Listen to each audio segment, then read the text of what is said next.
Sir मैं ही बोल देता हूँ शुरू में थोड़ा सा लाइन, ठीक है। जो मेरा एक पेशेंट है रतन कला में, जिसका नाम, अच्छा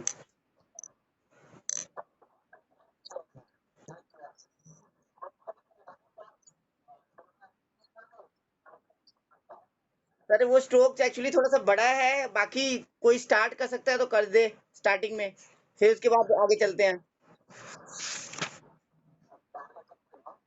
हाँ, पहले स्ट्रोक के बारे में थोड़ा सा डिटेल कर देते हैं, होता क्या है, कैसे वो आता कैसे है।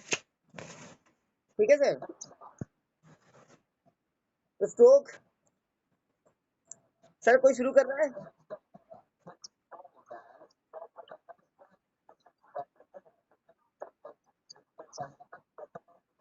हम्म।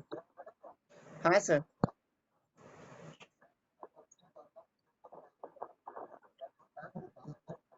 हम्म।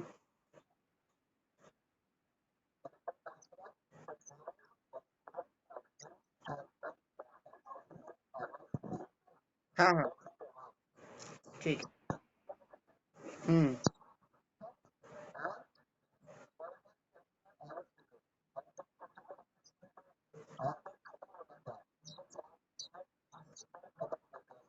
हाँ हाँ, CIA बोलते हैं। हम्म।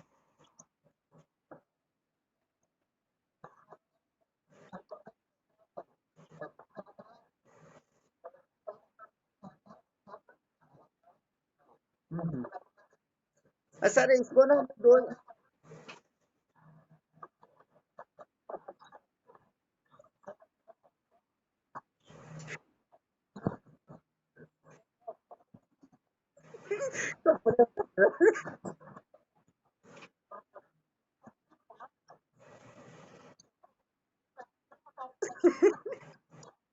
सर वो बंद कर देते थोड़ी देर के लिए। हम्म।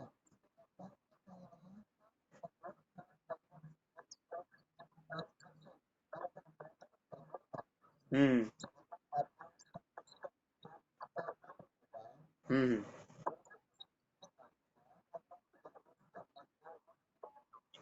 हम्म।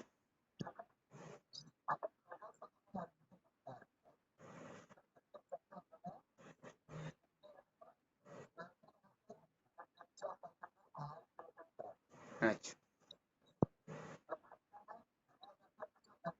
हाँ सर, कल बताया था ना, होमोनीमस हेनियोपिया का मतलब हाफ विजन आता है, हाफ दिखेगा, हाफ दिखेगा ही नहीं। हाँ हाँ हाँ। हम्म।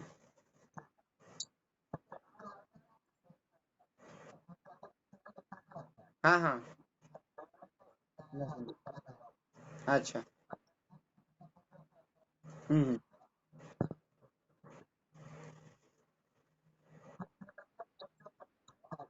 हम्म।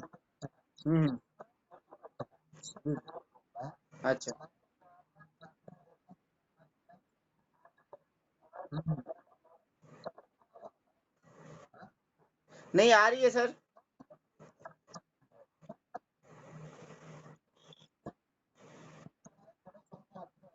हम्म।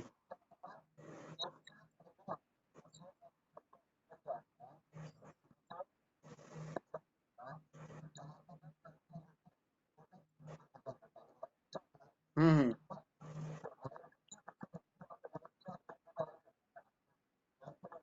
अच्छा अच्छा अच्छा। हम्म।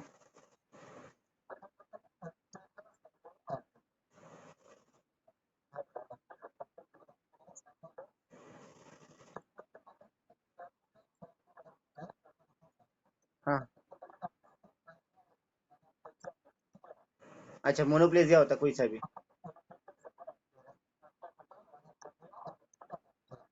अच्छा सर, पैर करेगा।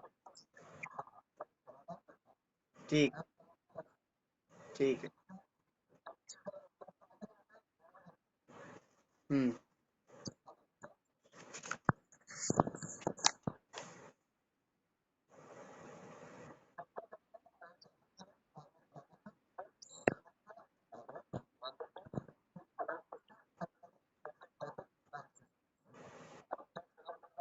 हम्म।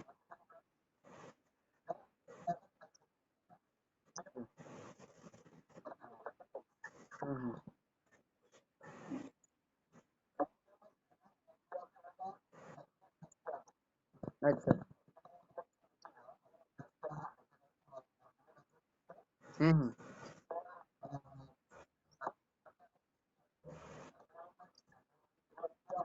हम्म। हम्म। ठीक है।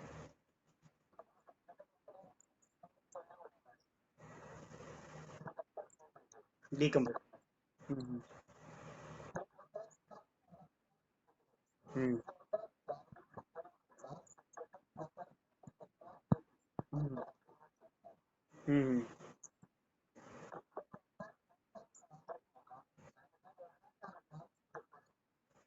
ठीक। हम्म।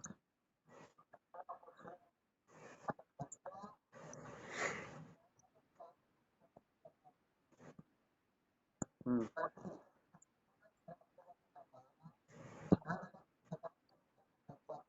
हम्म। हम्म। हम्म। अच्छा।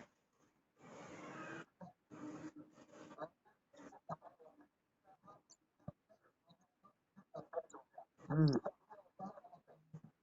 हम्म।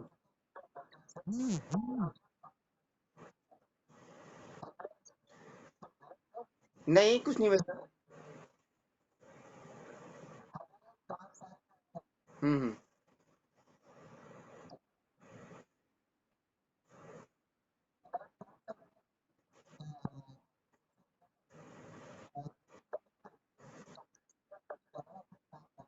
अच्छा। हम्म। हम्म। हम्म। हम्म।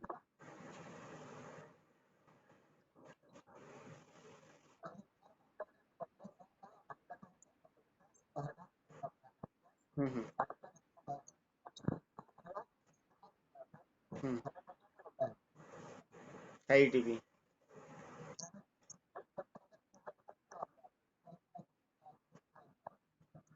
हम्म।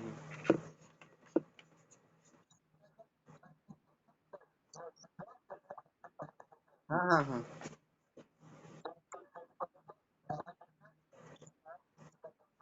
अच्छा। हम्म।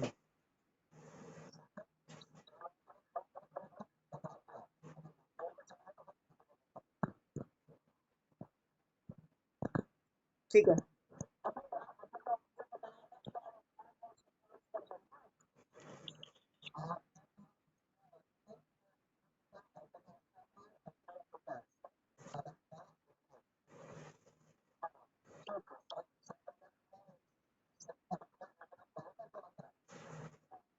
सर, सब एकदम फेस के पास जो ब्लड है ना, वो पूरे राउंड में आ जाएगा। सब। एक सेकेंड, एक सेकेंड सर, बोलिए, मैं बताता हूँ। एरा के नौ। सर, सब एराक्नोइड हेमरेज का ना, हेमरेज जब सब एराक्नोइड हेमरेज जो होता है।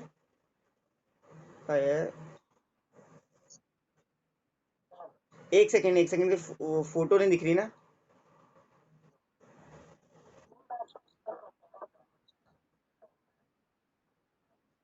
अच्छा। हाँ हाँ, सब एराक्नोइड फेस में ब्लीडिंग हो जाती है, जिसकी वजह से उसके जो पार्ट्स है उनका फंक्शन बंद हो जाता है। हाँ हाँ।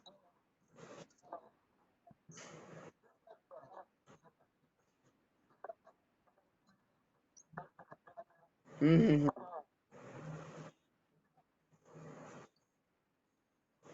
ठीक है सर।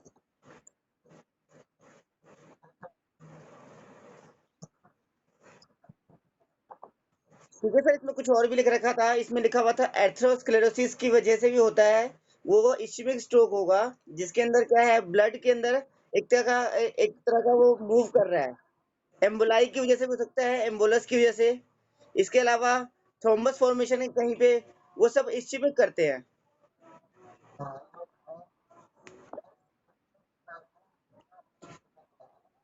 हम्म।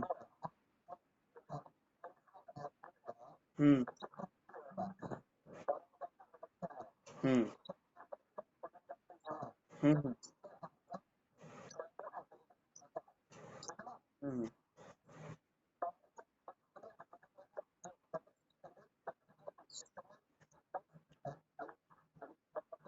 हाँ ऐसे भी में होता है फिर।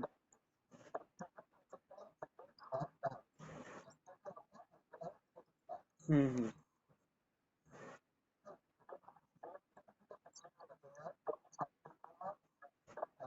हम्म नहीं, रुब्रा मेरा सर नाम तो पहले पढ़ा था, याद नहीं है इस टाइम में। हाँ ये पढ़ा हुआ है। इसमें तो आपका जो वो सिकल शेप में बन जाती है आपकी जो एबीसी है।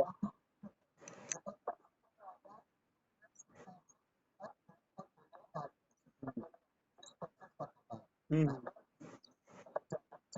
हाँ इकट्ठा हो जाएगा ना, मूव नहीं कर पाएगा क्योंकि। हम्म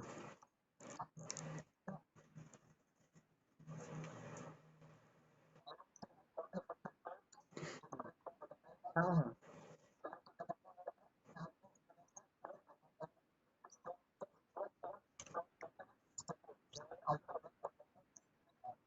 हम्म हम्म, हाँ हाँ।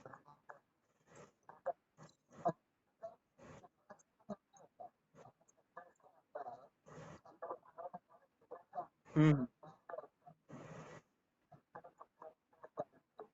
हम्म, कांड भी होता है, ठीक है ठीक है।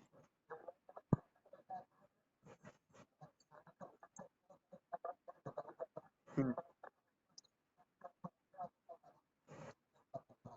हम्म 24 घंटे के अंदर बोलते हैं, 24 आवर्स के पास कराते हैं वो सिटी स्कैन वगैरह। ठीक है ना, तो ये सब। हाँ ये सब है। दूसरा इसके अलावा ना एक आर्टीरियो वीनस माल फॉर्मेशन होता है, एवीएम। ये कंजेनाइटल डिफेक्ट है। ये ब्रेन में कुछ प्रॉब्लम है आर्टरी आर्टरी और वीन्स के, उसकी वजह से बन जाता है। दूसरा है आईसीपी अगर बढ़ा है, इंट्राक्रैनियल प्रेशर बढ़ा है हाइपरटेंशन की वजह से, उसकी वजह से तो होता ही है। अब वो हेमरेजिक हो गया। और हेमरेजिक वाला कम होता है, इस्चेमिक वाला ज्यादा होता है। परसेंटेज जो है ना, इस्चेमिक वाले का ज्यादा है, हेमरेजिक वाले का कम है। लगभग हाँ इस तरीके का है। हाँ, और है बस यही है, मैनेजमेंट के हिसाब से है। बाकी उसके फीचर्स आप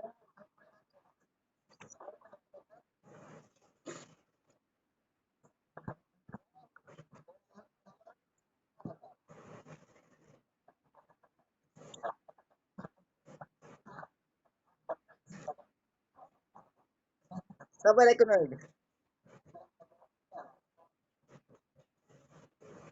सर मैनेजमेंट से पहले ना कुछ क्लिनिकल फीचर्स वगैरह देख लीजिए जो आपने बताया, अकॉर्डिंग टू उसके हिसाब से। तो कुछ कुछ में जैसे कि अगर मान लो कोई जिसका विजुअल इफेक्ट है, विजन प्रॉब्लम है, तो विजन की वो ट्रीटमेंट होगा। अगर करना चाहेंगे तो जनरली हम क्या करते हैं, न्यूरोलॉजिकल प्रॉब्लम होती है तो सबसे पहले हम नॉर्मल जो क्या बोलते हैं हॉस्पिटल के अंदर जो बेसिक मैनेजमेंट होता है वो करके पेशेंट को डिस्चार्ज कर देते हैं। इवन ब्लड की जो थिकनिंग वाली जो मेडिसिन है, इकोस्प्रिन वगैरह, वो दे देते हैं ताकि आपका वो नॉर्मल चलता रहे। और जब ज्यादा हो जाए, मान लो किसी का ज्यादा होता है, तो हम एक इसके साथ एक क्या बोलते हैं, एक ब्रेन सर्जरी करते हैं। जिसे उसमें हम क्या करते हैं, क्रैनियम काट कर उसका वो क्या बोलते हैं प्रेशर को रिलीज करते हैं। ये सब भी मतलब सर्जरी वगैरह में होता है। इसके अलावा मेडिसिन वगैरह का जो ट्रीटमेंट हो जाता है तो उसको हम क्या करते हैं, रेगुलर रूटीन में भेज देते हैं। फिर सबसे पहले जो हेमरेजिक वाला जो स्ट्रोक होता है, कोई सा भी हो, इस्चेमिक वाला या हेमरेजिक वाला, सबसे ज्यादा फीचर्स में ये आता है कि जनरली देखा गया है कि कॉन्ट्रालेटरल पार्ट वीक हो जाता है किसी भी तरीके से। अगर फ्लैसिंग वो पैरालिसिस के केस में हो, अगर वो वीकनेस के केसेस में हो। हाँ बोलो सर।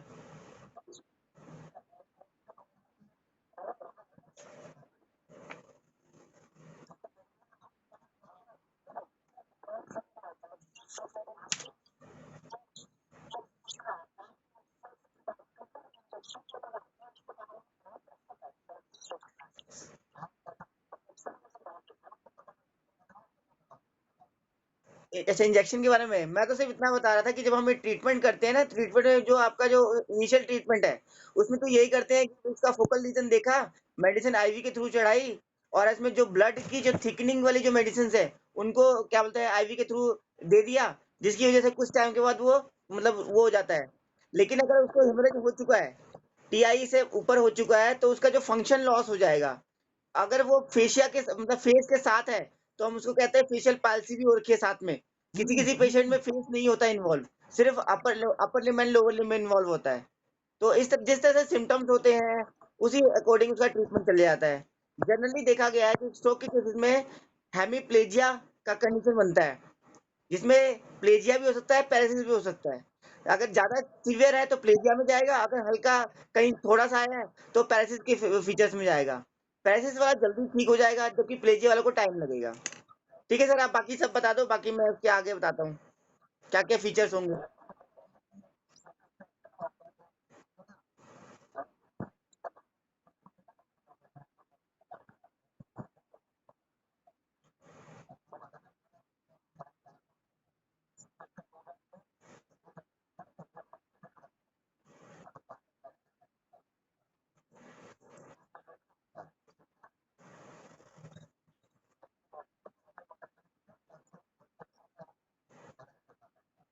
हम्म हम्म हम्म हम्म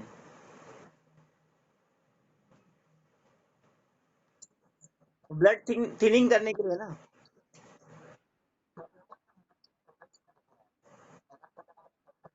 हम्म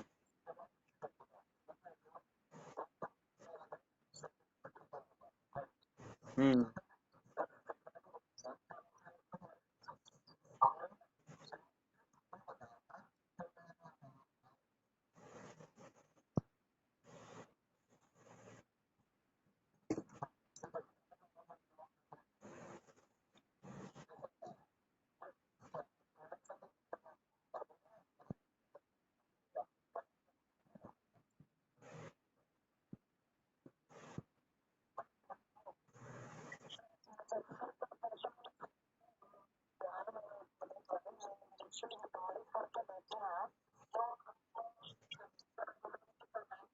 हाँ सर, वो तो हाँ, तो हिपैरिन तो है ही, पर इंजेक्शन के फॉर्म में आता है ये मुझे पता नहीं था।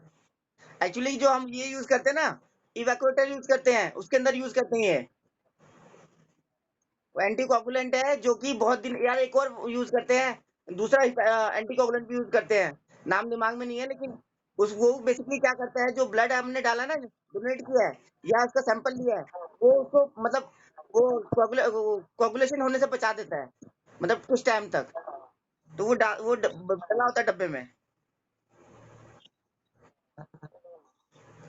हाँ हाँ हाँ, इथाइलिन करके होता है ना, या ईटी करके कुछ होता है ऐसे ही।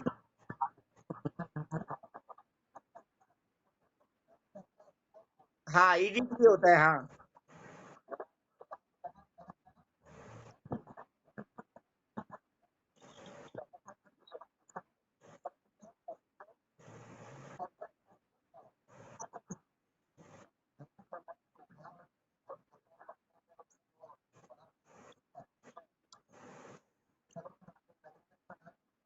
सर पहले कुछ कुछ इसके फीचर्स देख लेते हैं, फिर मैनेजमेंट में आएंगे। कुछ कुछ फीचर्स मैं बता देता हूँ जो जो इसमें लिखा हुआ है, जो सर आपने भी बता रखे हैं। जैसे कि डायरेक्ट इम्पेयरमेंट होगी, तो उसमें क्या है, सोमेटो सेंसरी डिफिसिट होगा, यानी कि सेंसेशन सुपरफिशियल या डीप सेंसेशन खत्म हो जाएगी इसकी, पेशेंट की। उसके अलावा क्या बोलते हैं, प्रोप्रियोसेप्शन भी कम हो जाएगा, पता लगना कम हो जाएगा, फीलिंग कम हो जाएगी उसकी। ठीक है। इसके बाद उसका पेन होना शुरू हो सकता है। पेन जनरली होता कहाँ है, हेडेक पे होगा, फेस पे होगा, और वो जो एरिया है जिसपे वो मतलब पैरालिसिस है, उसके मतलब मसल टोन की वजह से, स्पास्टिसिटी की वजह से वो डेवलप हो जाता है पेन, जॉइंट पेन। ठीक है, हो सकता है। इसके बाद वही विजुअल डिफिसिट हो सकता है, अगर किसी पेशेंट को आंखों में प्रॉब्लम है, तो उसकी वजह से होमोनिमस हेमियोनोपिया सर आपने बता ही दिया है। दूसरा है आपका फील्ड डिफेक्ट। फील्ड डिफेक्ट, उसको पता ही नहीं चलेगा कि क्या क्या दिख रहा है, क्या नहीं दिख रहा। विजुअल मतलब विजन में दिखाई नहीं देगा, उसका परसेप्शन समझ में नहीं आएगा, मतलब कुछ विजन होगा, उसे ये नहीं पता चलेगा इसमें क्या है। और कुछ और प्रॉब्लम हो सकती है इसके अलावा। इसके अलावा ब्रेन क्या बोलते हैं, डिप्लोपिया हो सकता है, वर्टाइगो हो सकता है, ठीक है? ऑसिलोप्सिया हो सकता है, OSCILLOPSIA, ठीक है? ये हो सकता है।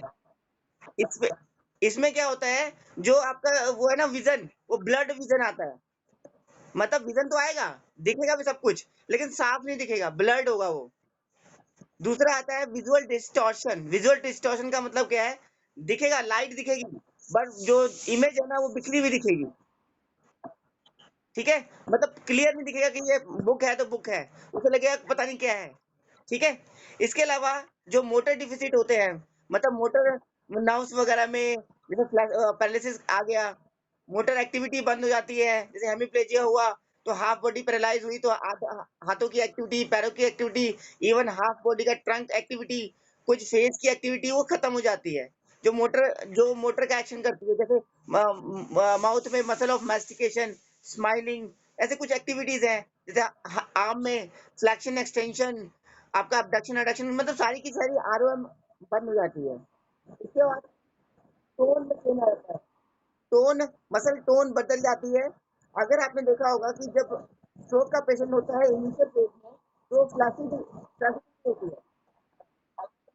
अच्छा अच्छा, मैं ये कह रहा हूँ कि जब कोई स्ट्रोक का पेशेंट होगा तो उसके अंदर क्या होगा कि फ्लैसिडिटी पहले आती है, सबसे पहले फ्लैसिड टाइप होगा। देखते हैं बॉडी का टोन खत्म हो जाता है, लगता है उसमें पावर ही नहीं है, कुछ भी नहीं है, सेंसलेस है। लेकिन जैसे जैसे एक्टिविटी कराते हैं तो उसकी टोन बढ़ती जाती है। इवन कभी कभी क्या होता है, अगर एक्टिविटी नहीं हुई, उस पोजीशन को होल्ड कर लिया, तो हमारे स्पास्टिसिटी बन जाती है, स्पास्टिसिटी, ठीक है? वो मसल टोन बढ़ा देती है, और हमने उस पोजीशन को होल्ड कर रखा बहुत दिनों तक, तो वो वहीं के वहीं जुड़ जाती है। तो आपने किसी किसी पेशेंट में देखा होगा कि मूवमेंट पॉसिबल ही नहीं है, वहीं के वहीं वो जाम हो गया। एग्जाम्पल के तौर पे एक पेशेंट है नन्हे पार्क में, लावांश, जिसकी मदर है, मतलब वो है क्या बोलते हैं, दादी, दादी को सेम चीज है, ठीक है? उसका भी क्या है, लॉक हो गया है, मूवमेंट प्रॉपर पॉसिबल ही नहीं है, उसी पोजीशन को होल्ड कर लिया है, ठीक है? उसके अलावा ये तो टोन हो गया। इसके अलावा पेशेंट कुछ एब्नॉर्मल एनर्जी पैटर्न यूज करता है। उसमें क्या होता है, पेशेंट को पता नहीं होता, हाथ उठाने की कोशिश करता है पर उठता नहीं उससे, तो वो उसकी बॉडी का जो शिफ्टिंग है वो अपोजिट, मतलब किसी कुछ, मतलब कुछ, मतलब क्या कह सकते हैं, गलत वे में चलता है। जैसे कि हाथों की मूवमेंट होगा, फ्लेक्शन कर रहा है तो फ्लेक्शन ज्यादा abduction होगा, अगर वो वॉकिंग कर रहा है तो सरकमडक्शन होगा। तो कुछ कुछ एक्टिविटी वो सिनर्जी से बाहर चली जाती है। कुछ रिफ्लेक्सेस बन जाते हैं, जैसे कि हाइपो रिफ्लेक्सिया, रिफ्लेक्स कम हो जाएगा, या हाइपर रिफ्लेक्सिया, रिफ्लेक्स बढ़ जाएगा, ठीक है? दूसरा क्लोनस बन सकता है। क्लोनस वही रिपीटेड एक्टिविटी जो हो जाती है, एक्टिविटी जब बनते हैं, ठीक है? फिर है बेबिन्स्की प्रेजेंट रहेगा इसके अंदर। उसके बाद एक कुछ दो तीन नाम लिखे हुए हैं। अब मेरी अब आ रही है, अब आ रही है। सर इसमें कुछ है ना, कुछ और भी चीजें होती हैं, जैसे कि STNR। STNR का मतलब होता है सिमेट्रिक टोनिक नेक रिफ्लेक्स। ये सिमेट्रिक टोनिक नेक रिफ्लेक्स होता क्या है, इसके अंदर क्या होगा, पेशेंट अगर फ्लेक्शन करेगा नेक की, ठीक है, तो फ्लेक्शन ऑफ अपर एक्सट्रीमिटी होगी।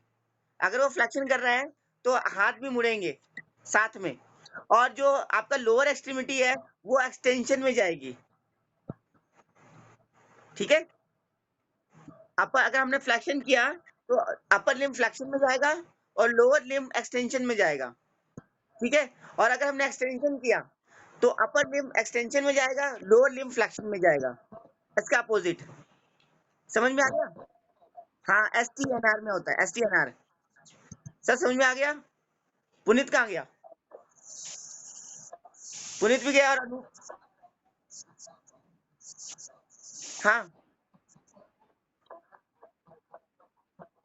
सर, सिमेट्रिक, असिमेट्रिक नहीं, सिमेट्रिक, STNR। हाँ, ATNR उसका बता रहा हूँ सर, उसका बता रहा हूँ कल। हाँ, इसमें क्या होता है, अगर अगर पेशेंट हेड रोटेशन कर रहा है लेफ्ट में, वो क्या करेगा, अपर एक्सट्रीमिटी का एक्सटेंशन करेगा और लोअर एक्सट्रीमिटी का फ्लेक्शन करेगा, ठीक है, लेफ्ट साइड का।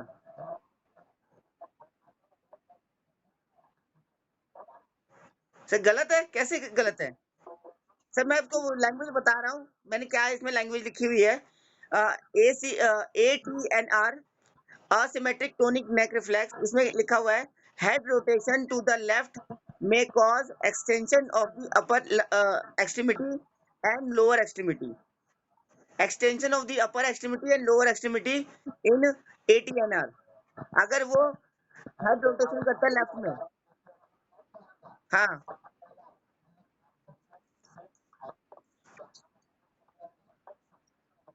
अच्छा। हाँ तो सर वही सर मैं पूरा तो बता रहा हूँ। इसमें क्या होगा ना, अगर आप लेफ्ट मोड़ रहे हैं तो सारा का सारा आपका एक्सटेंशन में चला जाएगा, लेफ्ट सॉरी कहाँ गया? हाँ, सारा का सारा जो लेफ्ट साइड है वो एक्सटेंशन में चला जाएगा और जो राइट साइड है वो फ्लेक्शन में चला जाएगा। ATNR में अपोजिट वाला जिस साइड में मोड़, जैसे लेफ्ट मोड़ रहे हैं तो ये एक्सटेंशन में चला गया और ये फ्लेक्शन में चला गया अपोजिट वाला। ऐसे राइट मोड़ रहे हैं, ये फ्लेक्शन में चला जाएगा और ये एक्सटेंशन में चला जाएगा। ये लिखा हुआ है सर उसके अंदर, ठीक है। और सिमेट्रिक वाले में लिखा हुआ है, अगर हम फ्लेक्शन कर रहे हैं ना इसका, क्या बोलते हैं, नेक का, तो वो क्या करता है, अपर एक्सट्रीमिटी का फ्लेक्शन कर देगा, लोअर एक्सट्रीमिटी का एक्सटेंशन कर देगा। ये लिखा हुआ है सिमेट्रिक टोनिक नेक रिफ्लेक्स में, ठीक है। इसके अलावा एक और होता है symmetric tonic labyrinth reflex, STLR। STLR इसमें क्या होता है, सुपाइन पोजिशनिंग में produce an increase in extensor tone. अगर हम सीधा लेटेंगे तो एक्सटेंसर टोन को बढ़ाएगा, अगर उल्टा लेटेंगे तो फ्लेक्सर टोन को बढ़ाएगा। ठीक है, समझ में आया?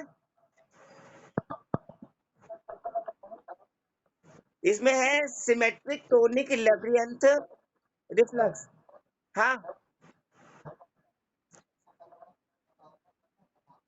Symmetric tonic neck reflex. हाँ, अब ये हो गया STLR। नहीं नहीं, STLR लेब्रियंथीन है, लेब्रियंथीन रिफ्लेक्स। तो उसमें क्या होता है, सुपाइन पोजीशनिंग होगा पेशेंट का तो एक्सटेंसर की टोन बढ़ेगी, अगर प्रोन पोजीशन होगा तो फ्लेक्सर की टोन बढ़ेगी। ये है बस, ठीक है। ठीक है, इसके अलावा एक दो और है, बता दूं या छोड़ दूं? ये सोक फिनोमिना है, SOUQUE, सोक फिनोमिना। इसमें क्या होता है, elevation of hemiplegic upper extremity with the elbow extended above the horizontal may elicit an extension, ठीक है। यानी कि अगर हम अपर एक्सट्रीमिटी का जो हेमीप्लेजिक का है वो एल्बो एक्सटेंड करेंगे above the horizontal may elicit the extension and abduction response of the finger, finger का वो abduction response करेगा। यानी कि इसका मतलब ये हुआ कि अगर हम एल्बो को एक्सटेंड करेंगे तो फिंगर आपकी एक्सटेंशन में पहुंच जाएगी। आपने देखा होगा ना, पेशेंट को जब खींचते हैं तो हाथ मुड़ जाता है, ये नहीं होता, ये फिंगर फ्लेक्स हो जाती है, फिंगर एक्सटेंड हो जाती है साथ में, अगर एक्सटेंशन करा रहे होते हैं तो वो फिनोमेना है ये, ठीक है। सेम चीज है आपका रेमिसेट फिनोमेना, एक और फिनोमेना है लास्ट। इसमें क्या होता है, रेजिस्टेंस टू एबडक्शन और adduction produce similar response to opposite limb. इसमें क्या होता है, अगर हम एक हाथ को उसमें वो दे रहे हैं, रेजिस्टेंस दे रहे हैं, तो अपोजिट वाला एक्शन करेगा, ताकत लगाएगा मतलब। इसमें होगा रेजिस्टेंस टू एबडक्शन और adduction produce an similar response in the opposite limb. मतलब हम एडक्शन और एबडक्शन में रेजिस्टेंस लगा रहे हैं तो जो सिमिलर रिस्पांस हमारा अपोजिट लिम्ब में आएगा।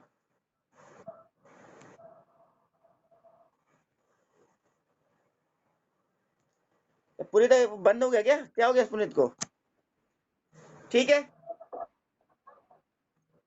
इस पता नहीं नेटवर्क नहीं आ रहा होगा, हो सकता है।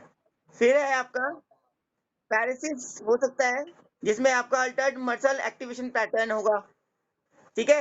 एक्टिविटी नहीं होगी तो उसका पैरासिस बना रहेगा, अगर एक्टिविटी होगी तो वो क्या करेगा, चेंज कर देगा, थोड़ी पावरफुल पावर ले आएगा। इसके बाद हम कराते हैं motor programming deficit. Motor programming deficit इसमें क्या होता है, जैसे अप्रेक्सिया है, अप्रेक्सिया का मतलब है पेशेंट को जब वो स्टार्ट करेगा उसमें प्रॉब्लम होगी, मूवमेंट में स्टार्टिंग में प्रॉब्लम होगी, difficulty initiating and performing the purposeful movement apraxia में। ठीक है?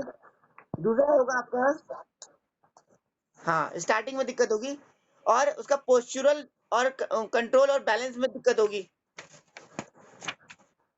ठीक है, इसके अलावा है आपका, एक सेकेंड, स्पीच और लैंग्वेज में क्या दिक्कत आएगी? स्पीच में तो पता ही है अफेजिया हो सकता है, जिसमें लैंग्वेज में बोल नहीं सकता सही से, उसका आवाज सही से निकाल नहीं सकता।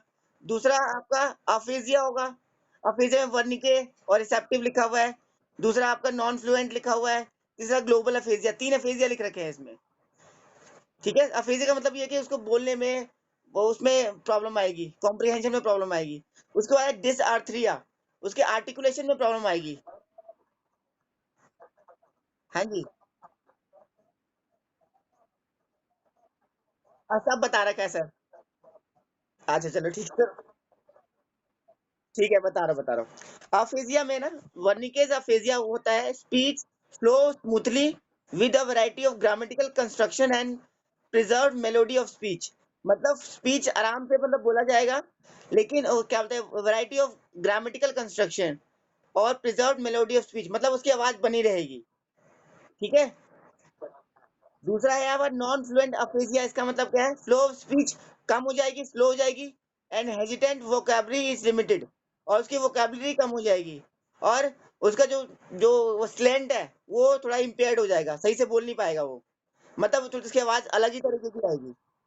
यानी कि वर्निके वाले में क्या है, आराम से बोला जाएगा, थोड़ा थोड़ा बीच में हो सकता है, मेलोडी ठीक रहेगी, स्मूथली बोला जाएगा।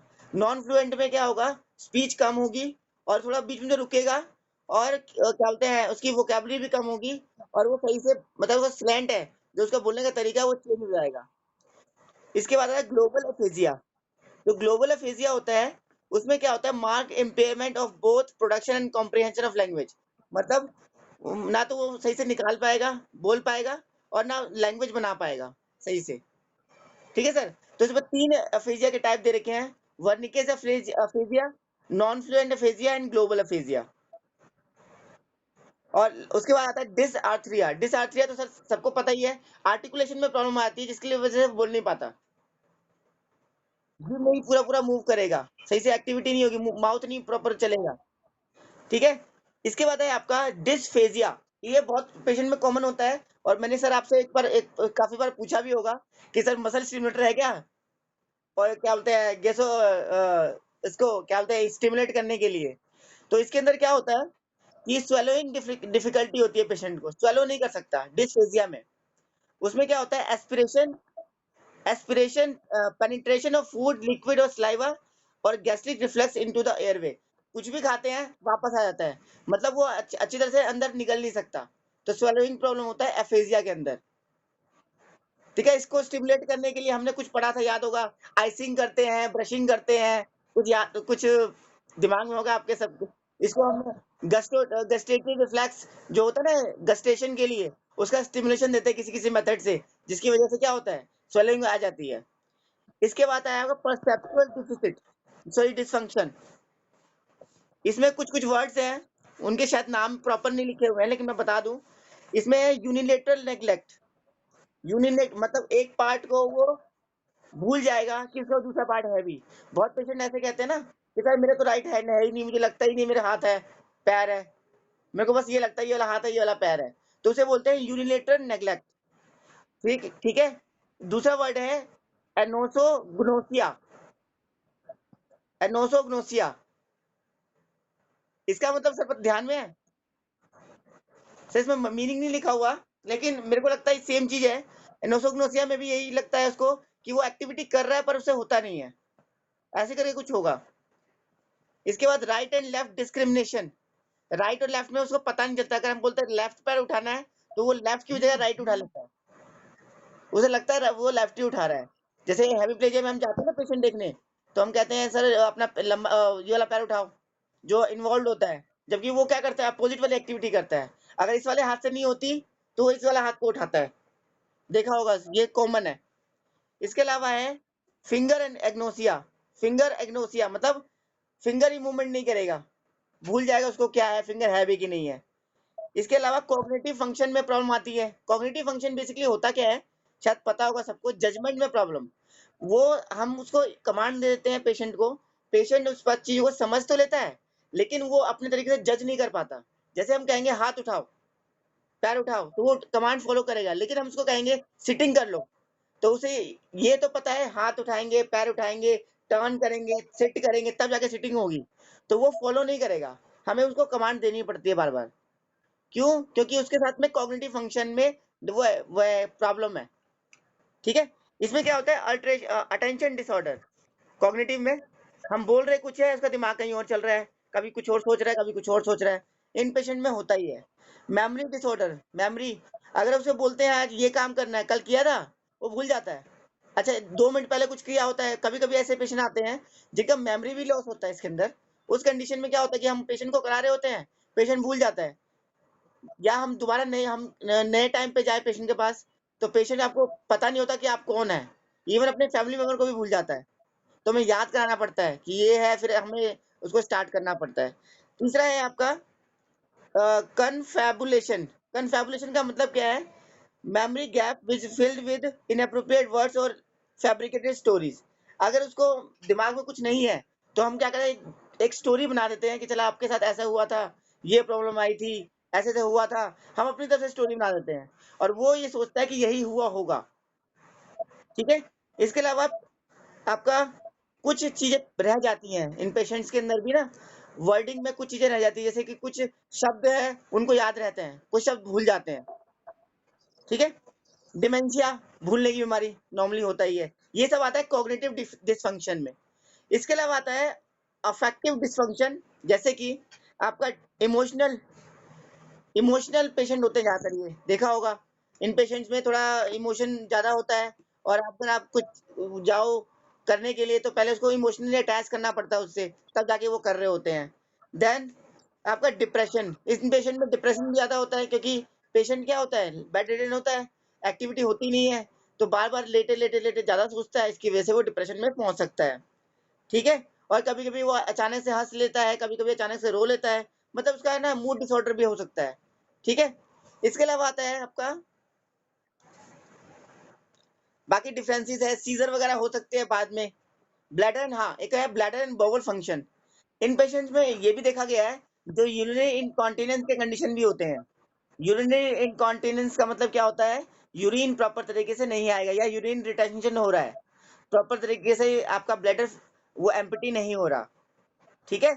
इन कंडीशंस में होता है, नॉर्मली स्टार्टिंग में पेशेंट आएगा तो यूरिन बैग लगा होगा, पेशेंट एक्टिविटी में भी यूरिन बैग के साथ ही कराते हैं। देन उसके बाद पेशेंट को हम कुछ पेल्विक एक्टिविटीज कराते हैं, जो आपका वो है क्या बोलते हैं, पुनीत इसका नाम क्या था, मैं नाम दिमाग से उतर गया। हाँ, कीगल या pelvic floor exercise, pelvic floor exercise कराते हैं। उसके बाद उसका कंट्रोल रिटर्न आ जाता है, उसके बाद वो यूरिन और ये सब उसको फीलिंग आनी शुरू हो जाती है, तो वो बताता है। ठीक है। ये सब चीजें हो गई आपकी, जो डायरेक्ट दिखने वाली है, जो पता चलती है हमें। कुछ चीजें होती है जो ध्यान नहीं देते, वो उसका ना इनडायरेक्ट वे है, इनडायरेक्ट वे में आ जाता है, जैसे कि आपका वीनस थ्रोम्बो एम्बोलिज्म, डीवीटी वगैरह, जो हमें पता नहीं चलता लेकिन अपने आप बन जाता है। दूसरा, स्किन कहीं मतलब रखे रखे स्किन में अगर प्रॉपर तरीके से वो नहीं होगी, क्या बोलते हैं, नरिशमेंट नहीं होगा, तो स्किन ब्रेक डाउन हो सकता है। दूसरा, शोल्डर सबलक्सेशन के चांसेस बन सकते हैं, क्योंकि आपका आपने देखा होगा अपर लिम्ब का जो होता है वो हैंग करता है, जबकि लोअर लिम्ब क्या होता है, वो नीचे से फंसा होता है, जिसपे वेट आ जाता है, बट अपर लिम्ब वाले पे वेट नहीं आता। तो इसकी वजह से शोल्डर का सबलक्सेशन पॉसिबल है, इसके अंदर हो जाता है जनरली। ठीक है। इसके अलावा फ्लेक्सिबिलिटी कम हो जाती है, और ये पेशेंट डिकंडीशनिंग हो जाता है। ठीक है सर, ये कुछ चीजें थी जो नॉर्मली इन पेशेंट में होता है। ठीक है सर। और किसी को कुछ ऐड करना हो तो कर सकता है।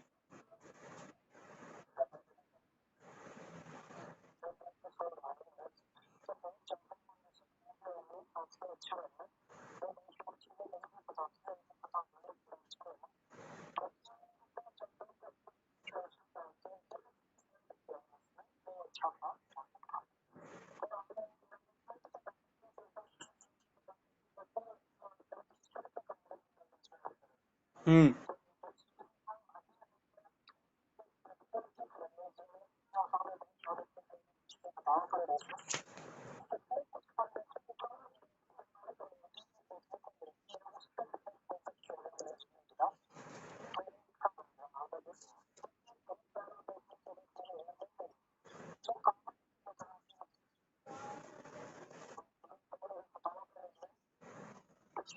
सर इससे पहले ना हमको छोटा सा जो सर ने बताया था उसका एक दो लाइन बचा है कि अगर मान लो किसी को स्ट्रोक हो गया तो सबसे पहले क्या करना चाहिए, आपको ये पता होगा। जनरली कहते हैं कि यार जब खड़े थे, कुछ एक्टिविटी कर रहे थे, पेशेंट एकदम से सीधे गिर गया और सीधे उसको फिर हॉस्पिटलाइज करके जाना पड़ा। उस कंडीशन में हमें ध्यान पता नहीं होता कि पेशेंट को हुआ क्या था, एकदम से खड़े खड़े गिर जाता है। उस कंडीशन में उसको हॉस्पिटलाइज करते हैं तो सबसे पहले देखते हैं उसका जो ऑक्सीजनेशन है, जो आपका ऑक्सीजन है बॉडी के अंदर वो प्रॉपर है कि नहीं है, सर्कुलेशन पूरी तरह जा रहा है कि नहीं जा रहा है। दूसरा ब्लड प्रेशर कितना है उसको मेंटेन करने की कोशिश करते हैं। उसके बाद उसका कार्डियक आउटपुट है, जो कार्डियक जो आपका वो है, पल्स वगैरह है, क्या बोलते हैं, हार्ट रेट वगैरह है, उसको मेंटेन करते हैं। उसके बाद अगर इलेक्ट्रोलाइट बैलेंस वगैरह अगर प्रॉब्लम कर रहा है उसको बैलेंस कर दिए, सब होता है आपका हॉस्पिटल में। उसके बाद ग्लूकोज लेवल अगर कम ज्यादा है उसको मेंटेन करते हैं, या कोई अगर दौरा वगैरह या कुछ हो इन्फेक्शन वगैरह उसको कंट्रोल करते हैं, या मतलब किसी भी कंडीशन में ये चेक करते हैं कि इसका कुछ ना कुछ इंक्रीज ना हो, उसको मेंटेन करना है अभी कुछ इनिशियल फेज में। अगर वो मेंटेन होता है आईवी के थ्रू हो जाए तो आईवी के थ्रू कर लेते हैं। अगर आईवी के थ्रू नहीं होता, बाई चांस लगता है इसको ज्यादा, इसका ब्लड प्रेशर ज्यादा हाई जा रहा है, इसका नहीं उसे रिलीव हो रहा है, तो बाद में हम सर्जरी वगैरह पे ऑप्ट करते हैं। ठीक है, वो भी हम तब करते हैं जब 24 आवर्स हो जाता है, हम उसका सीटी स्कैन वगैरह ले लेते हैं। पहले फटाफट आके सीटी स्कैन ले लिया। कभी कभी क्या होता है कि जब सीटी स्कैन करा रहे होते हैं उस टाइम पे फीचर नहीं बनते। सर कभी कभी मैंने देखा है जो सीटी स्कैन के लिए भेजते हैं ना, उसमें फीचर्स में नहीं बनते हैं। मैं सर ये सिर्फ 2 मिनट का ये बस ये बता रहा हूँ कि स्टार्टिंग से कैसे होता है। हम अपना बताऊंगा, मैं ऐसी बात नहीं है, फिक्र मत करो। बस मैंने स्टार्टिंग से बता दिया।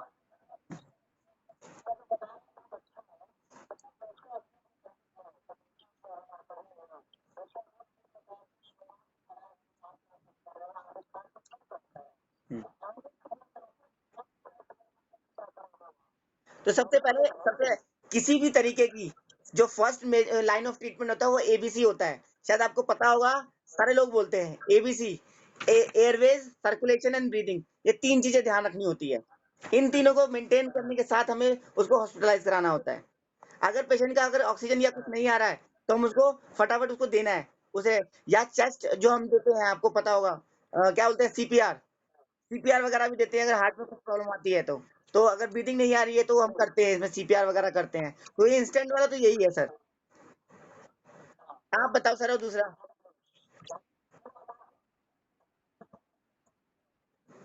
सर सीपीआर के लिए ना सर, एक सीपीआर के लिए मतलब क्या होता है, एक लाइसेंस होता है। अगर आपको सीपीआर किसी को देना है तो आप लाइसेंस होल्डर होने चाहिए। 2 साल का लाइसेंस मिलता है। अगर आपने किसी से ऑर्गेनाइजेशन में कर लिया, 2 साल का आपको एक्रेडिटेशन मिलेगा। उस बीच में अगर कोई पेशेंट मर भी जाता है ना तो आप उसके लिए वो नहीं हो, मतलब क्या बोलते हैं, लीगल तौर पे आप बच जाओगे। सर मिलता है, मैं बनाया था सर, कोई गैरेज थोड़ा महंगा है ना सर इसलिए।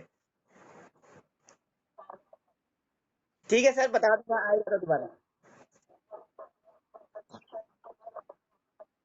सर कुछ जैसे हमारे हमारे कॉलेज के बगल में था, कौन सा था, क्या नाम उसका, मैं भूल भी गया सर। स्कॉट स्कॉट हॉस्पिटल है ना सर, उसमें ना वो देते थे सीपीआर का, होता ही था हमेशा। उसमें क्या आपका रेगुलर कुछ कुछ पीरियड पे ना वो सीपीआर का मतलब वो रखते थे, क्या लाइसेंस वाला, कि कोई भी आके एडमिशन, चाहे नर्सिंग स्टाफ हो चाहे कोई भी हो, आके एडमिशन ले सकता है, वहां से सीख सकता है, देन उसको लाइसेंस मिल जाएगा। इस तरह का होता था स्कॉट में। ऐसे कुछ ऑर्गेनाइजेशन जो कराती हैं, अपोलो वगैरह भी शायद कराती होंगी, ये तो सर पता नहीं है कौन कराता है। लेकिन छोड़ो, मैं अब आता हूँ दूसरे वाले फेज में। ये तो हमारा हो गया कि जब मैनेजमेंट कर रहे होते हैं उस केस में। अब हमें देखते हैं कि रिकवरी, इसकी रिकवरी क्या किस बात पे डिपेंड करती है, कि लेवल ऑफ इंजरी क्या थी। अगर लेवल ऑफ इंजरी बहुत ज्यादा है तो रिकवरी टाइम बहुत ज्यादा बढ़ जाएगा। अगर उसके स्ट्रक्चर ज्यादा इन्वॉल्व है तो उनके स्ट्रक्चर्स के हिसाब से उनका ट्रीटमेंट टाइम बढ़ जाएगा। ठीक है, सबसे पहले हम कहते हैं कि अगर मान लो आपका स्पीच वगैरह पे प्रॉब्लम है तो स्पीच थेरेपी का रोल हो जाएगा। अगर आपका फिजिकल प्रॉब्लम है तो फिजियोथेरेपी का रोल हो जाएगा। अगर वो ऑक्यूपेशन वाला बंदा है, मान लो जैसे 25 साल का बंदे को हो गया स्ट्रोक, अब उसको ऑक्यूपेशन में जाना है, तो आपका ऑक्यूपेशन थेरेपिस्ट काम आएगा। ठीक है ना? समझ में आया सर? ठीक है। इसके अलावा अगर वो डिप्रेशन वगैरह में है तो साइकोलॉजिस्ट वगैरह काम आएँगे। इसके अलावा और भी जो पैरामीटर्स हैं, उनके साथ हम भी कराते हैं जनरली। ठीक है?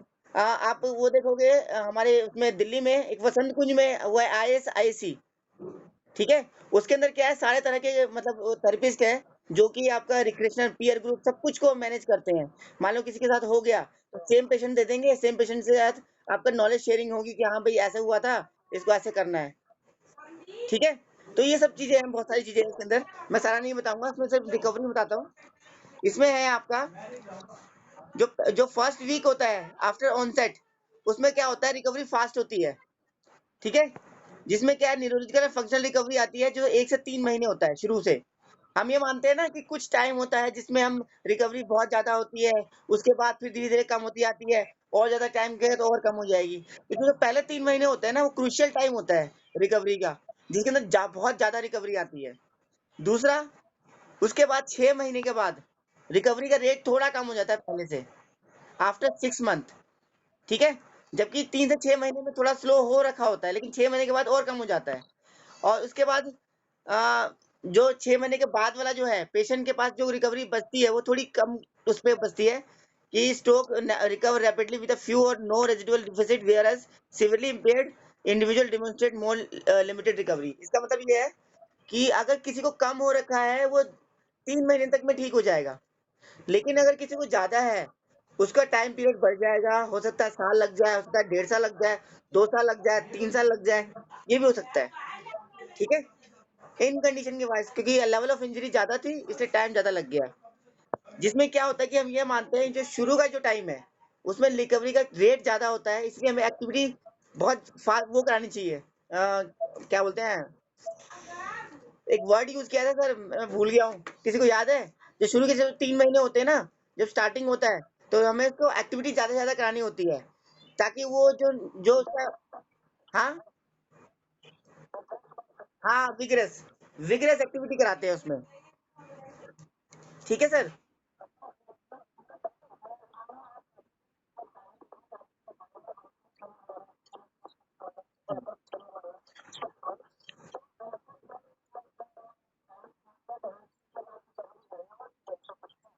देखो सर, एक चीज़ मैं बता दूँ, अगर रिकवरी नहीं भी हो रही है ना, तो मसल बिल्ड तो बन ही रही है। तो मसल बिल्ड को वो कम से कम एक तरह से वो बना देगा कि पहले ये नहीं थी, बाद में ये आ गई। तो हम ये नहीं कह सकते कि वो रिकवरी पीरियड नहीं है। हम ये भी बोल सकते हैं कुछ हद तक तो वो चलेगा। अब कुछ केसेस में क्या होता है, पेशेंट की रिकवरी स्टार्टिंग में नहीं बनी। बाद में क्या होता है कि एक्टिविटी करा के मसल स्ट्रेंथ बढ़ जाती है। तो हम उसको ना थोड़ा सबसाइड कर देते हैं कि हाँ, इसमें थोड़ी-सी रिकवरी आई है। लेकिन होता क्या है, मसल स्ट्रेंथ बढ़ी है।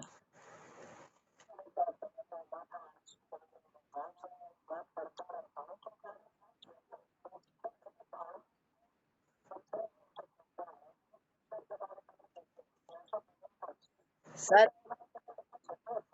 सर ऐसा है, बहुत सारे केसेस में ट्रीटमेंट के उस पे डिपेंड करता है। अब मान लो अब कोई ऐसी ट्रीटमेंट है बिल्कुल डैमेज हो चुका है, जैसे आपने देखा होगा स्पाइन कॉर्ड इंजरी के केसेस में 2.5 से 3 साल के बाद रिकवरी आती नहीं है, कुछ भी करा लो नहीं आती रिकवरी।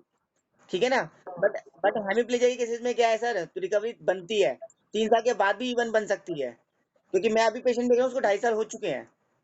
ठीक है ना? अभी जो रिसेंट में देख रहा हूँ, उसको 2.5 साल से ऊपर हो गया है, और उसके साथ में स्टार्टिंग में रिकवरी नहीं थी, ये रिकवरी अभी साल भर के बाद बननी शुरू हुई है। तो डिपेंड करता है कि ये सर आपका लेवल क्या था, आपने कितना वो किया, क्या-क्या चीज़ें पड़ी हुई हैं, सबको ध्यान देना होता है, तब जाके इसमें रिकवरी फेज़ बनता है। अब एक पेशेंट है मेरा पपन कला में, जिसमें बता रहा हूँ जोधराज, उसका क्या है 7 साल हो गया। जब हमने स्टार्टिंग में देखा था, तो उसका क्या है सर्कमडक्टरी गेट आता था, हाथ की पोज़ीशन फ्लेक्शन में थी, लेकिन जैसे-जैसे टाइम बीता, लगभग प्रॉपर ठीक हो गया है, बिल्कुल माइनर सा बच गया है। तो वो डिपेंड करता है कि आपका लेवल ऑफ इंजरी क्या था। अगर लेवल ऑफ इंजरी बहुत ज़्यादा था, तो इसका मतलब क्या है कि उसको टाइम पीरियड भी आपका बढ़ेगा। ठीक है? दूसरा, अगर मैच्योरिटी नहीं है, मतलब पेशेंट में जैसे बच्चों में क्या होता है, इन्फेंटाइल हेमी में क्या होता है, वो मतलब इमेच्योर होते हैं ब्रेन, उसी में उसकी वो हो जाती है, डैमेज हो जाता है। तो क्या होता है, जो आपका जो रिकवरी पीरियड है, वो आगे बढ़ गया। आप देखते हो एक्टिविटी कराते हो, फिर भी बहुत दिनों तक रिकवरी नहीं आती है। उसका मेन रीज़न क्यों क्या है? यही है कि आपकी जो ब्रेन डेवलप हो रही थी, पूरी तरह डेवलप हुई नहीं, उससे पहले ही आपका डैमेज हो गया। तो पहले ब्रेन बनेगा तभी तो उसका प्रॉपर तरीके से होगा, ये चीज़ हो जाता है।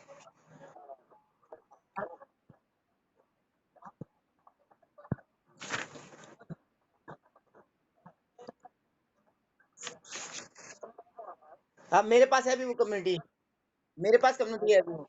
अनीशा है, वो अभी पहले से बहुत तत्पर है।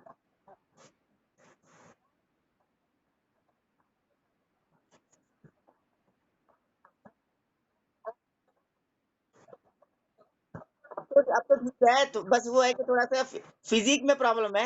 उसको मैं मदर को कहता हूँ कि न्यूट्रिशन कुछ खिलाइए, पतली सी है, तो खिलाने पे फ़ोकस करता हूँ। हाँ, अब बाकी फूड वगैरह आटा से बना हुआ है उसका, ठीक है, कोई ऐसी दिक्कत नहीं है उसमें। अगर फूड है ना, वो आसरा से बना हुआ है, जो भी क्या बोलते हैं, स्पेशल शूज़ दिए थे, वो आसरा ने भी बनवाया है, तो इसलिए। हाँ।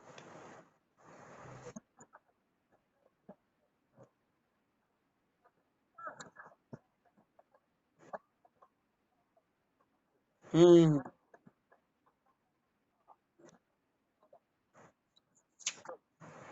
ठीक है सर, कुछ चीज़ें हैं, बाकी तो रिहैबिलिटेशन पार्ट है।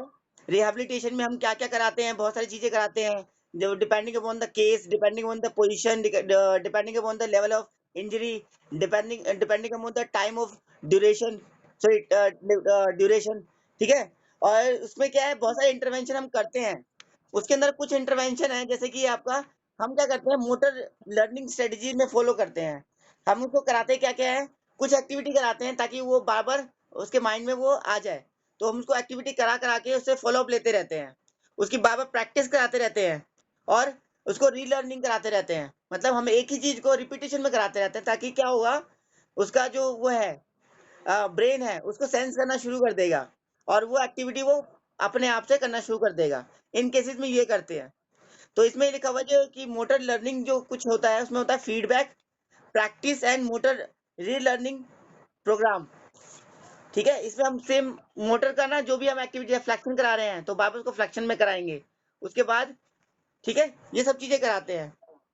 कुछ मोटर कंट्रोल ट्रेनिंग कराते हैं, जैसे कोऑर्डिनेशन एक्टिविटीज़ है, वो सब कराते हैं, ठीक है? इसके अंदर आपका जब पीएनएफ पैटर्न भी फ़ॉलो करते हैं हम। पीएनएफ पैटर्न पता ही होगा आपको सर आपको, ठीक है ना? इसके अलावा हम करते हैं कुछ एनडीटी वगैरह करते हैं, न्यू डेवलपमेंट टेक्निक, ये भी पता ही होगा सर आपको, एनडीटी वगैरह। सर एनडीटी में क्या होता है, जैसे कि आपका जो नर्व डेवलप हो रही है ना, जैसे ये समझ लो कि जैसे बेबी होता है, बेबी क्या करता है सबसे पहले, हम उसको फॉलो करते हैं, उस स्ट्रेटजी को फॉलो करते हैं। मान लो हमारा पेशेंट नहीं बैठ पा रहा है, तो पहले वो उसको बैठना शुरू कराएंगे, तो पहले सबसे पहले हम उसे पलटना शुरू कराते हैं स्टार्टिंग में। पलटना शुरू कराया, साइड लाइन कराया, फिर प्रोन कराया, फिर हमने प्रोन से हमने सिटिंग पे लेके आए, फिर सिटिंग से क्रॉलिंग पे लेके आए, ऐसे कर करके हम उस स्ट्रेटजी को फॉलो करते हैं, ठीक है? और फिर हाँ, एनडीटी एडल्ट में यूज़ करते हैं और बहुत अच्छी जल्दी ठीक हो गए पेशेंट। शायद याद होगा प्रभात रंजन जी का एनडीटी, शायद आपने देखा होगा। ठीक है ना? हाँ, और पीएनएफ तो पता ही है, पीएनएफ इसलिए किया जाता है कि हमें एक सिनर्जी फ़ॉलो हो जाए, कि हमें कोई एक्टिविटी करनी होती है, जनरली हम हाथ को दूर से पास लाते हैं, या पास से दूर करते हैं, कोई सामान उठाने के लिए, खाना खाने के लिए, कॉम्बिंग के लिए, तो हम वो पैटर्न फ़ॉलो करते हैं, पीएनएफ में, प्रोप्रियोसेप्टिव न्यूरोवैस्कुलर फैसिलिटेशन, ठीक है? Neuromuscular sorry. इसके अलावा आता है पोजिशनिंग स्ट्रेटजीज। अब इन पेशेंट्स में आपने देखा होगा, अगर हम पेशेंट को ज्यादातर लेटता है स्टार्टिंग वाले फेज में, तो हम उसको क्या करते हैं, डिफरेंट पोजीशंस पे लेके जाते हैं, ताकि वो पोजीशन बना के रखे रहे। हम क्या करते हैं, जहाँ पे आपका आर्म अगर हैंग कर रहा है, वहां पे हम सपोर्ट दे देते हैं, ताकि उसकी आर्म की सपोर्ट बनी रहे। पैरों के बीच में सपोर्ट दे देते हैं, पैरों के बीच में थोड़ा सा गैप दे देते हैं, ताकि उसका वो एक्सटेंशन ना हो, मतलब मसल्स में ज्यादा खिंचाव ना आए, ठीक है? ये सब हम फॉलो करते हैं। फिर इसके बाद आरओएम एक्टिविटी करा सकते हैं, रेंज ऑफ मोशन वाली एक्टिविटी बनाते हैं। इसके अलावा हम मसल्स में आप मसल स्ट्रेंथिंग करा सकते हैं, इसके अलावा जहाँ-जहाँ मसल्स टाइट होती जाती हैं, वहाँ की हम स्ट्रेचिंग करा सकते हैं, ठीक है? फिर वेट ट्रेनिंग वगैरह हो गया, वो करा सकते हैं। टोन इम्प्रूव कराने के लिए जैसे आपका वो हो गया ब्रीथिंग वगैरह है या एक्सटेंशन एक्टिविटीज़ हैं, वो सब करा सकते हैं, ठीक है? फंक्शनल मोबिलिटी बढ़ाते हैं, कहीं-कहीं क्या होता है पेशेंट एक ही साइड लेटा हुआ है, तो उसकी पोज़ीशन वैसी की वैसी बन गई है। तो मसल्स को थोड़ा रिलीज़ करने के लिए हम मोबिलिटी एक्टिविटीज़ करा सकते हैं। इसके अलावा पेशेंट बेड पे है, हमें उसको उस पे क्या बोलते हैं चेयर पे लेके आना है, तो हम बेड टू चेयर एक्टिविटी करा सकते हैं, जो बेड से शिफ्टिंग हो सके चेयर पे या चेयर से शिफ्टिंग हो सके बेड पे या व्हीलचेयर पे शिफ्ट हो जाए या बेड पे शिफ्ट हो जाए या व्हीलचेयर से आपका कमोड पे शिफ्ट हो जाए या कमोड से व्हीलचेयर पे शिफ्ट हो जाए। तो ये सब चीज़ें जो हम कराते हैं पेशेंट का, उनका एक स्ट्रेटजी कि वो आराम से ये सब फ़ॉलो कर सके। ठीक है सर? इसके अलावा बैलेंसिंग इम्प्रूव करते हैं, गेट ट्रेनिंग इम्प्रूव करते हैं, आपका उसमें भी सिटिंग में बैलेंस बनाते हैं, स्टैंडिंग में बैलेंस बनाते हैं, वॉकिंग में बैलेंस बनाते हैं। ठीक है? इसके बाद कुछ मेडिसिन्स सॉरी कुछ मशीन्स हैं, जैसे पेन वगैरह हो गया या मान लो कहीं पे नर्व सही से एक्टिव नहीं हो पाई, वहाँ पे हम कुछ मशीन्स लगाते हैं, जैसे मसल स्टिमुलेटर है। मसल्स नहीं एक्टिव हो पा रही, कितनी भी कोशिश कर ले, फेस पे नहीं हो पा रही है, तो मसल स्टिमुलेट करके हम उनको एक्टिव करते हैं। दूसरा हमें कुछ पेन वगैरह है, उसके अंदर हम क्या करते हैं, पेन वगैरह बाय चांस अगर किसी को पेन होता है, तो हम जनरली जैसे नॉर्मल चीज़ें हैं, हॉट पैक दे दिया या हमने टेंस वगैरह यूज़ कर लिया, ये सब हम कर सकते हैं। इसके अलावा एक चीज़ और करा सकते हैं hydrotherapy, pool therapy in presence of therapist के साथ में। अगर हम उसमें जा रहे हैं कम्युनिटीज़ में जा रहे हैं, तो पेशेंट को एडवाइसेबल नहीं है क्योंकि पेशेंट नहीं कर पाएगा, किस तरह का कोई अरेंजमेंट नहीं है। तो पेशेंट को हम ये बोलते हैं नॉर्मली कि कुछ उसके अल्टरनेटिव एक्टिविटी कर सके कि हम होल्ड कर सके या दीवार को प्रेस कर सके या एक हाथ पे वेट डाल सके। ऐसी कुछ एक्टिविटीज़ अल्टरनेशन में हम बता के आते हैं, ताकि पेशेंट सही से मूव करना शुरू कर दे। ठीक है? जो लेंथ का जो स्ट्राइड लेंथ है उसको मेंटेन करने के लिए करते हैं। सिट टू स्टैंड एक्टिविटी कराते हैं बार-बार ताकि उनका लोड आ जाए। ठीक है सर? इन सब चीज़ों में और भी किसी को कुछ ऐड करना है तो कर सकता है। इसके अलावा फिर मैं कुछ आगे बताता हूँ।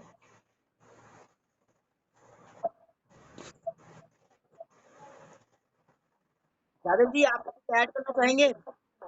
हाँ?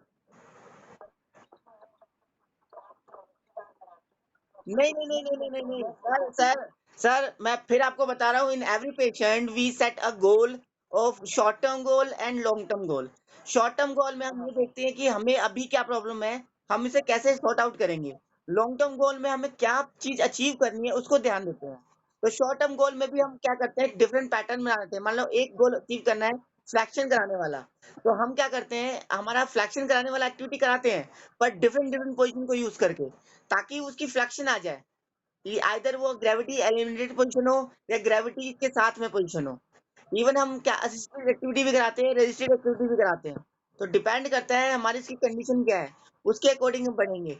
यानी ग्रेड 0 से अगर मान लो 0 है किसी का, 0 से 1 लाना है, तो आपको पता है सर मसल स्टिम्युलेटर या कुछ ऐसे एडिशनल न्यूरो मस्कुलर स्टिम्युलेशन देंगे ताकि वो 0 से 1 में पहुँचे या 1 से 2 में पहुँचे। जब वो 2 में आ जाता है तो जनरली हम उसको छोड़ देते हैं। हम अपना फोकस करते हैं कि 2 वाली ग्रेड वाले ग्रेविटी एलिमिनेटेड पोजीशन में चले।